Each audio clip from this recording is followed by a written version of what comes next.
All right, what up, people? It's your boy Chig from Gooner Eagle Eye, coming to you again with a brand new video.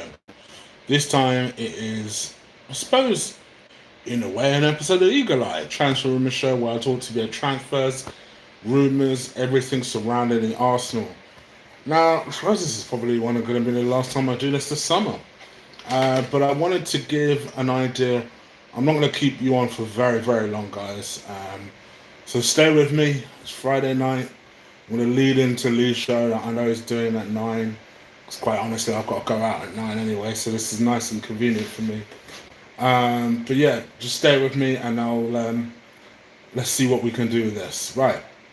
So, in my view, and I analysed the transfer window so far, and it's important to say so far because obviously, although our window is shut, the European one is still open, and it is open until the end of August. How do I view it? Now, I think this is interesting because obviously I've seen a lot of people online still not happy, which I'm like, I'm like, okay. And I must admit that one confuses me. And they, even from a couple of people that I always normally agree with, and even I'm sat there like, really? You still have an issue with what's going on in the transfer window? For me, it started slow. That was my issue with it. And the fact that we've not sold enough people were perhaps my two most negative points. It started slow, but maybe that was the plan. I mean, to be fair to everyone in the transfer window, it didn't really get going until really the last 2, maybe 3 weeks of the transfer window. It just, no one was doing anything. You're right, Ryan. I see you, brother. I see you, buddy.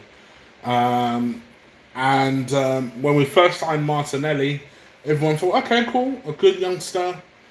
People were dubbing in the next Neymar. Good, useful player. But no, we needed players that were ready for the first team now. We needed, namely, defenders. And nothing was happening for ages and ages, and everyone was getting twitchy. And then lots of people were doing the videos about the UK, we care, do you? Admittedly, I was one of those people. Then the petition came out. And I remember saying at the time, and I go back and check if you want, it's on an Eagle Eye episode.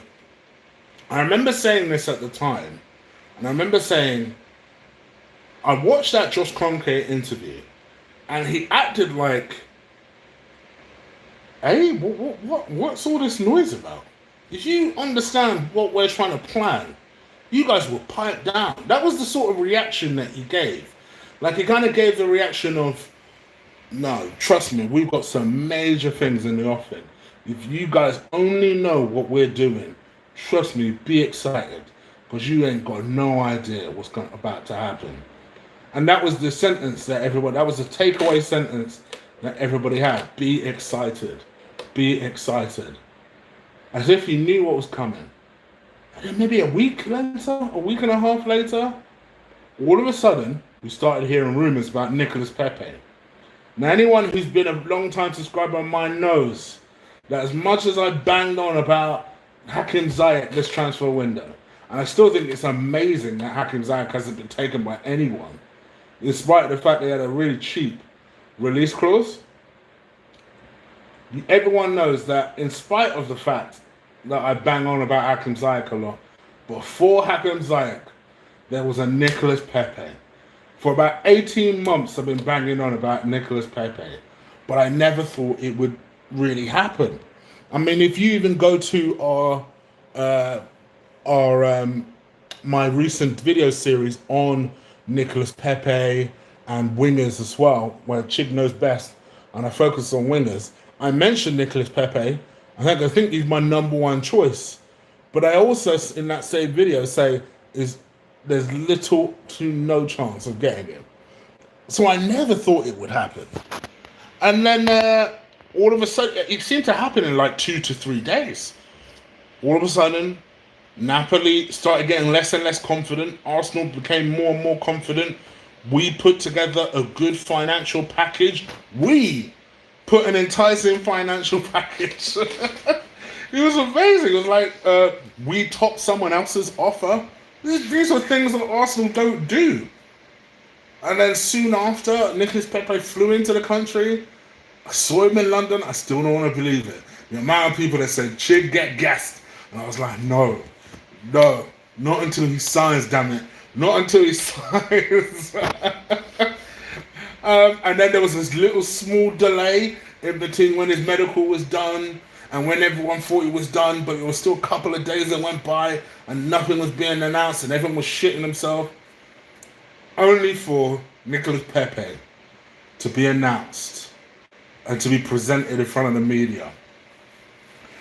And the one thing that a big signing does, it brings a smile to everybody's face. Because no matter how much concern that you had, because I'll be honest, I didn't think Arsenal still had this in them. I didn't think they had this in them to bring a massive signing like Nicolas Pepe, and to bring him on board and beat other people. People are going to downplay the fact that, we beat people. You only beat Napoli. Napoli in the Champions League, motherfuckers. We beat Napoli to them. All right, Liverpool and United. Liverpool were never really in for them. I do believe that. I do believe United would have made a play. If they really wanted to, they would have made a play. But they didn't. We stole a march on everybody. And we shut it down and we brought the player in. And now we have this very real prospect of a forward line that would make any genuine football fan have a hard on. I don't care if you're female or male. The same hard on exists, people. And to me, that lifted the mood. But everyone still had that trepidation because in spite of him coming in, now we started losing stupid games. Because we'd had a pretty flawless preseason before that. And then we started losing stupid games. And it kind of reminded people that, our defense is still shit. We still have the likes of Mustafi in goal. And I actually started speculating the fact that I didn't think we'd buy a defender. I had this worrisome feeling that Emre's plan was to go with Callum Chambers as the new defender, with Rob Holding to still come back into the team. I still believe that was plan A.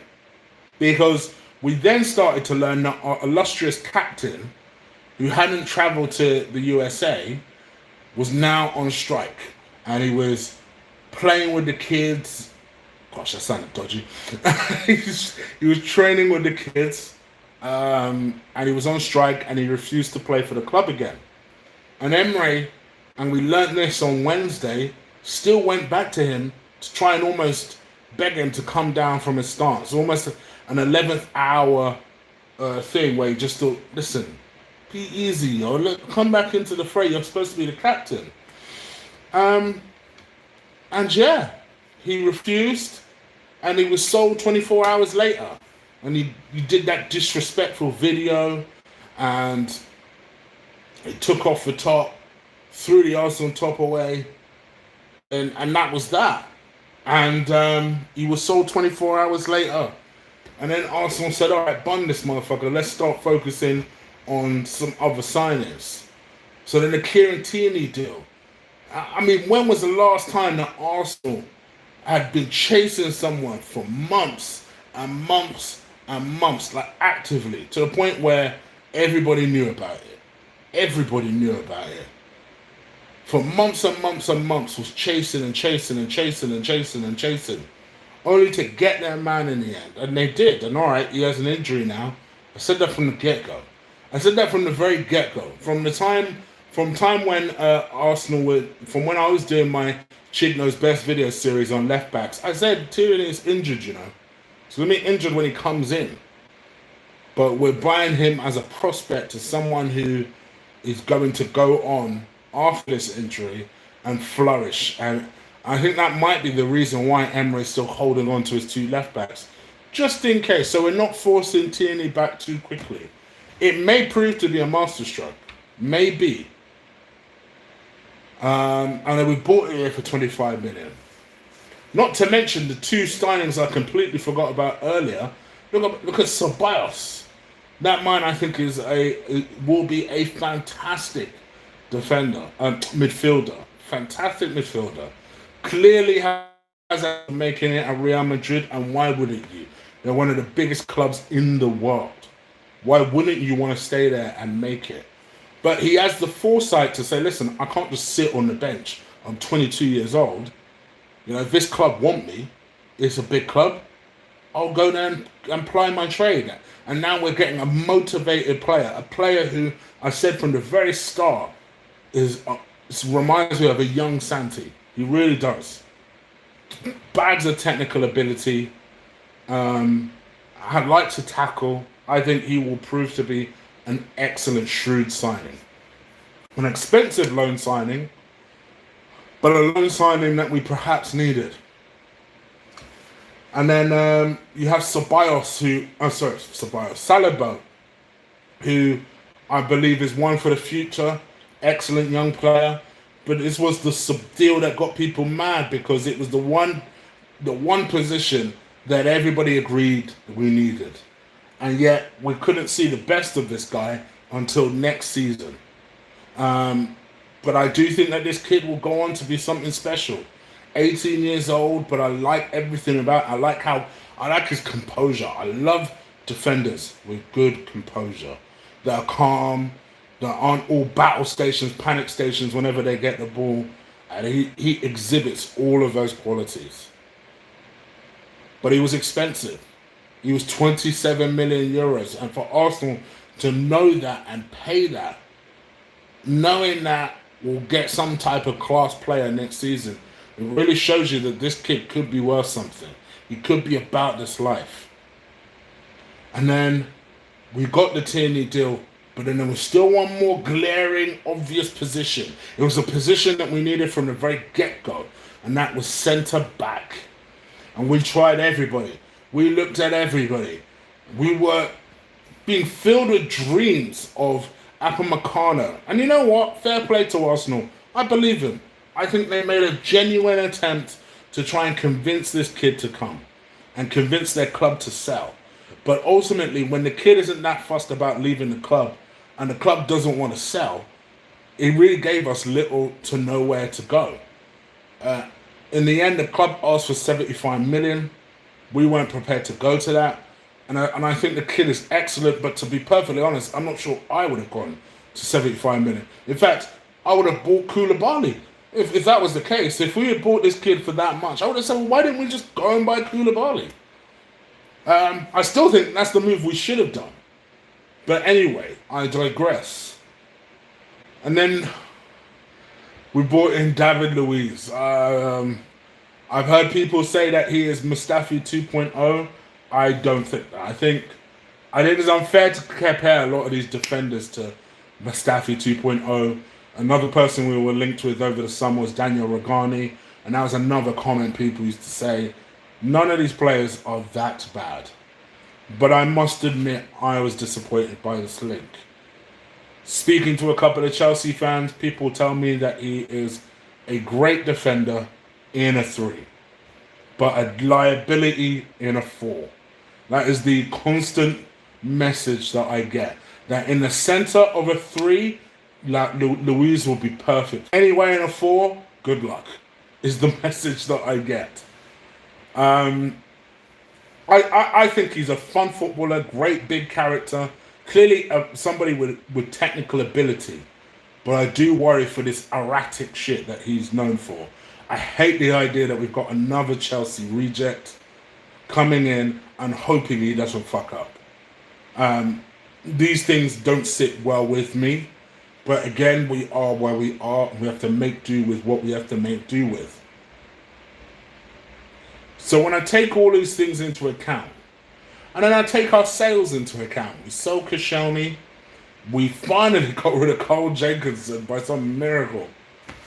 You know, we let Welbeck go, Czech retired, Ramsey went, which was criminal to go for such a low price of nothing, that is. And then the one that shocked everybody, Shocked everybody. I don't care if you're a Iwobi fan or not. The Iwobi sale shocked everybody. Like, whoa, Iwobi went. Even if you felt Iwobi went, surely you didn't think he was going to go before Mkhitaryan. I didn't. And I am gutted for him. But I've always said that I felt like if he makes it, it'll be away from this club. And I still think it will be away from this club. And I feel gutted, not because he's Nigerian, as many of you are probably sat there thinking, because quite honestly, I still got Saka. There are a few Nigerians in the Arsenal under 23s. That ain't so much it. It's more. This was a kid that was one of our own. I don't care what anyone says. One of our own. And it always hurts a little bit differently when one of our own leaves. You know, Jenkinson, I think we all made peace with because we knew he wasn't good enough. But with Iwobi, people were so cocksure he wasn't good enough. But he was the one that put up the numbers last season. But here's what it is, and maybe all round getting 35 million for this kid was the best thing for everybody in the end. Because now they can't blame Iwobi for shit. You can't blame Iwobi for anything. Now we're going to see if your illustrious heroes like Mesut Ozil step up. We're going to see if your illustrious heroes like Mkhitaryan step up. I doubt it. But okay, let's see. But what it does give, and this is where I am happy, it does give people like Reece Nelson a chance.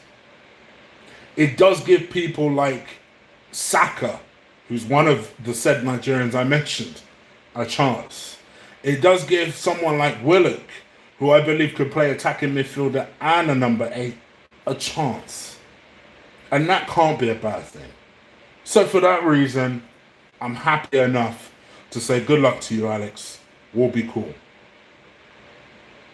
So with that in mind, what is my mark out of 10 for our transfer window before I come to the top 6 predictions and get the fuck out of here? I would say my mark out of 10 so far, given the fact that we still have sales to make, I'll give it an 8 out of 10. I don't think we got the defender we wanted. I don't think that we got a right back, which we really should have. And I don't think we've made enough sales as things stand. But I think you got, of the areas we did address, I think you got a better player than Aaron Ramsey in Ceballos, albeit for a year. You most certainly upgraded on Danny Welbeck in Nicolas Pepe. that was a hell of an upgrade. And I think that in itself has lifted all the mood. And I think for the very first time, you found your real successor to your Ashley Cole. I'll go as far as to say that. I think this kid can be better than Gael Clichy. I think you found a real successor in him. And I think he'll be determined to prove himself. Scottish people are stubborn, yo. They will fight and fight. And you best believe, I feel like we've got potentially a gem on our hands. And yes, I know he was injured. And I know he's injured. But I actually think it was worth the purchase. I really do. And in Kieran Tierney. As for David Luiz, at least you bought someone. So I'm going to go as far as to say 8 out of 10. If we can get, and I've just seen Lundberg Camp say the same thing, if we can get Mickey out the window, Mustafi, and El Nene, that goes up to 9 out of 10 for me. I don't think realistically we're going to get rid of Mesut Ozil. I don't think realistically we're going to get rid of Janet Xhaka, which is who I would also sell. But I think if you can at least get rid of El Nene, Mustafi, and Mkhitaryan, that goes up to a 9 out of 10 for me. So yeah, that's the transfer window. Let me quickly do my top 6. My top 6 predictions. So On League's channel, I did my 20 to through to 7. So do check out my top 6. And this is how I honestly feel. Really taking bias out of it. This is how I genuinely feel. Okay? I'm going to go with Chelsea not at 6th. I think not having the opportunities to strengthen until January will hurt them. I do think January they're going to go on a bit of a madness. But I think not having the ability to strengthen their squad until January and also having an inexperienced manager like Lampard, I feel sorry for Lampard because I think this job is perfect for him in 3 years' time. It came too soon for him, this job. And you know, Roman has no patience. I know supposedly him and Frank have an amazing relationship. Yeah, okay, cool. Ask the same question again in December. I think Chelsea will finish 6th. And yeah, that's just my genuine opinion on that. Man United, I think, will finish 5th. I think Ole Gunnar Solskjaer has taken the car to a dodgy mechanic and it's going to drive into a tree again. I feel like they've made some good purchases. I think Wan-Bissaka is an excellent buy. I think Harry Maguire is a really good buy for them and the type of buy we should have made. They bought this Daniel James kid. No one really knows a lot about him. They sold Lukaku, didn't really replace him. They placed a lot of faith in Rashford. But I don't think they have enough. And I think eventually it's going to tell. And I do think actually Ole has a real chance of being sacked at some stage this season. So I think United will finish 5th. I think Arsenal will finish 4th. As much as it pains me to admit that I think Spurs will finish above us again, I think ultimately, at the end of the day, as long as we're in the Champions League, Arsenal fans can't be begging. We can't be bitching about that. I think, yes, don't get me wrong. I know at least one person will be mad that I'm saying that we'll finish 4th. And I think our goal should always be to try and win the league. But I think realistically, if we get into the top 4, I think that's a result. And I'd be happy. I think the Champions League is a must, and if we can get a cup on top of that, happy days. Our defence is still too shit to be any higher than 4th. So I think 4th is the result. Spurs, I believe, will be 3rd. I think they've got a strong team, guys. I'll be real. I do find it hilarious they couldn't close the Dybala deal out, but I think this the Celso guy that they got, excellent player. Ndombele, I'm gutted they got Ndombele. Because I thought if we could find our own Kante, we'd be right on this, you know. We'd be right on them. And they fucking found the best possible imitation of Kante that's out there, and that's Ndombele. I know people say he's not a DM, he kind of is a DM though. So I think they'll finish 3rd. I'll be honest. 2nd, I think it'll be Liverpool. They're currently crushing Norwich 4-0 at home. Their front line is fantastic, and I hope our front line just matches them, tries to. I've got a feeling they'll finish a lot closer to us than they will to City. They weren't able to strengthen in the same way that City were. And I think Pep would have been like, yeah, these motherfuckers got way too close to us last season. Let's strengthen the team, which they did. And Liverpool didn't. So I think Liverpool finished 2nd. And City will be, once again, the runaway champs. They are starting to dominate this league like 1990s United. The resources matter. But to be honest, if you notice, I don't really bitch about things like that. You know, power to them. They done what they had to do. And yeah, from my point of view, I just hope that we can at least compete with these guys, but not on a money level. They're on a different planet. They just spent 60 million on a flipping right back. 60 million Oh my gosh! And you think if Carl Walker thinks he's getting a game next season, he is smoking that real green. Um, yeah. Uh, Runaway champs. Runaway champs. So that's my top six prediction, guys. Please do, please. There's 61 people currently watching live. I know it's a Friday night, so thank you so much for watching. Please do stick a like on this video if you've enjoyed the content. Please. Also, I know that Lee will be going on. Hello, Daniel. I hope you're good. Um, I Chig, you're the man, mate. Thank you, Ryan. I appreciate it. I hope you guys go and join Lee for his live stream. It is on at 9. Go and join his stream and just let him know that Chig sent you.